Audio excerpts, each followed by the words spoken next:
안녕하십니까. 칸중국 코리아 이유진입니다. 러시아 탐사뉴스 단체 벨링캣의 수석기자 크리스토 그로시프는 러시아의 고위정보 관리들은 우크라이나 침공이 실패했다는 사실을 이미 인식하고 있다며 그는 푸틴 정권은 3개월 내에 전복될 수 있다고 우려했습니다. 그로시프는 러시아군 정보기관인 거루우와 러시아 연방보안국의 고위 관리들이 푸틴의 특별 군사작전이 실패했음을 잘 알고 있으며 푸틴이 붕괴할 것으로 예상하고 그들의 돈과 가족을 러시아에서 외국으로 빼돌릴 방법을 찾고 있다고 주장했습니다. 그로시프는 앞서 자유유럽 방송 프로그램에 출연해 푸틴이 핵 공격을 명령하려 해도 관련 관리들이 따르지 않을 것이라며 3개월 뒤에도 푸틴이 그 자리에 있을지 모르기 때문이라고 밝혔습니다. 그로시프는 모스크바 정책 결정권의 일부 강경파가 우크라이나 침공에서 이기려 핵무기나 화학무기를 사용하라고 압박할 가능성이 있지만 다른 사람들은 충분하다. 우리 병사와 장교의 1만 명의 목숨을 더 낭비하지 않는 게 좋다라고 말할 것이라고 강조했습니다. 그로시프는 푸틴이 핵 공격을 명령하면 쿠데타가 일어날 수 있다며 러시아가 핵을 발사하려면 5명의 관료가 움직여야 하는데 누구라도 항명하면 쿠데타 발발의 신호이고 나아가 푸틴은 목숨까지 잃을 수 있다고 말했습니다. 그로시프는 러시아 연방보안국과 군정보 총국 거루우가 이런 정황을 파악하고 있다고 밝혔습니다. 또 전사 실종한 군인의 가족들이 나중에 반드시 정부의 해명을 요구해 통제불능 상태가 돼 푸틴 정권이 붕괴될 것이라고 주장했습니다. 다음 뉴스입니다.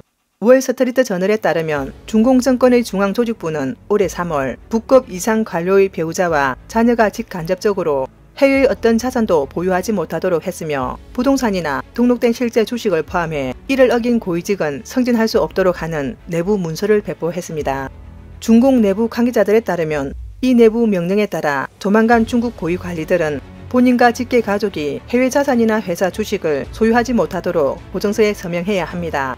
주요 내용은 본인과 직계 가족은 해외에서 자산 혹은 주식을 보유하지 않을 것을 보증한다입니다.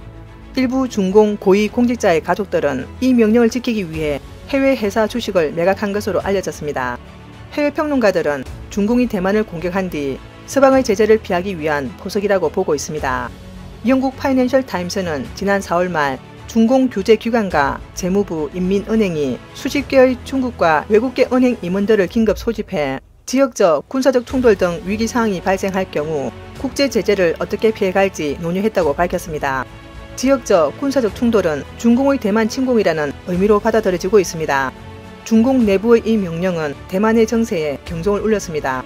시진핑이 고위 관료와 가족에게 해외 자산을 보유하지 못하도록 지시한 것도 중공 내부 투쟁과 관련돼 있는 것으로 중난 하에서 중공 원료들이 중앙정부에 대해 이야기하는 것을 금지하는 이중 통제 조치라는 시각도 있습니다.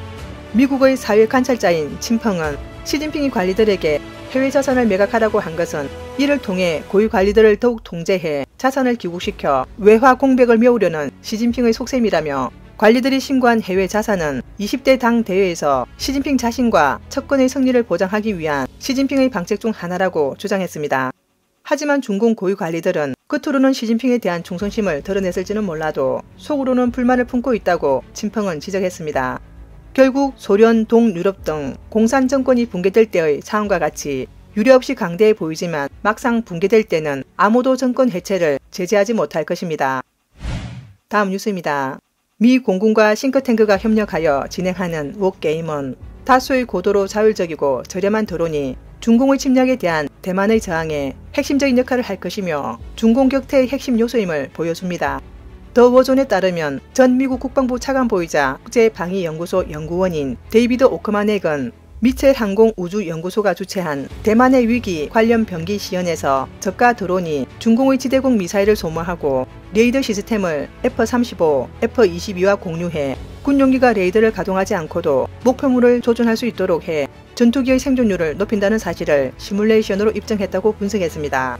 오크마넥은 중공이 대만을 침공하면 미국과 동맹국이 중공을 격퇴하는데 7일에서 10일밖에 걸리지 않는다는 점을 잘 알고 있다며 중공이 성공하려면 미국의 개입을 막거나 대만 해협에서 미군의 작전 행동을 제압해야 한다고 지적했습니다.